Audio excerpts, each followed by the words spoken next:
বলিউড বাদশাহ শাহরুখ খান দর্শকদের উপহার দিয়েছেন ভারতীয় সিনেমার বহু আইকনিক চলচ্চিত্র। তার মধ্যে অন্যতম বাজিগর। আজও এই সিনেমাটি দর্শকদের হৃদয়ে গেঁথে আছে। সম্প্রতি সিনেমাটির দারুণ এক তথ্য প্রকাশ করেছেন বাজিগরের চিত্রনাট্যকার রবিন ভাট।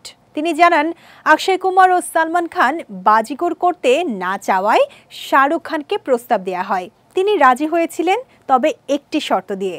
ভারতীয় একটি সংবাদ মাধ্যমকে দেওয়া সাক্ষাৎকারে রবিন ভাট জানিয়েছেন, একদিন তাকে ফোন করে জিজ্ঞাসা করা হয় তিনি কি হলিউডের 21 বিফোর ডাইং ছবিটি দেখেছেন কিনা। তিনি উত্তরে বলেন, বইটি পড়েছেন এবং মনে করেন এ থেকে অনায়াসে একটি দুর্দান্ত সিনেমা তৈরি করা যাবে। এরপর তাকে সিনেমার চিত্রনাট্য লেখার অনুরোধ করা হয়। ছবিটি পরিচালনা করবেন আব্বাস মস্তান। এভাবেই বাজিগরের যাত্রা শুরু হয়। তবে স্ক্রিপ্ট তৈরি হওয়ার পর বড় চ্যালেঞ্জ ছিল মুখ্য চরিত্রে অভিনয়ের জন্য অভিনেতা খুঁজে পাওয়া। কারণ বাজিগর ছবির গল্প ছিল আর 10টা থেকে আলাদা। এখানে নায়ক আসলে খল চরিত্রের মতো। প্রথমে অক্ষয় কুমারকে প্রস্তাব দেওয়া হয়েছিল, তিনি ফিরিয়ে দেন। এরপর সালমান খানের কাছেও প্রস্তাব যায়, তিনিও নেগেটিভ চরিত্র বলে না করেন।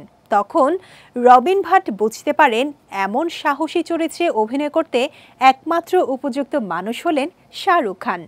রবিন ভাট আরও জানান, বাজিগরের অর্ধেক গল্প শুনেই শাহরুখ ছবিটিতে কাজ করতে রাজি হয়ে যান। তবে শাহরুখ একটি শর্ত দেন। তিনি বলেন, আমি ছবিটি করব, কিন্তু স্ক্রিপ্টে কোনো পরিবর্তন চলবে না। আমার চরিত্রটি যেমন রয়েছে তেমনই থাকবে। একে ইতিবাচক বা নায়ক বানানো যাবে না। শাহরুখের এই সাহসী অবস্থান পরিচালকদের আত্মবিশ্বাস আরও বাড়িয়ে দেয়। ফলে আব্বাস মস্তান গল্পের মূল পরিকল্পনাকে অটুট রাখেন। বাকি ইতিহাস সবারই জানা।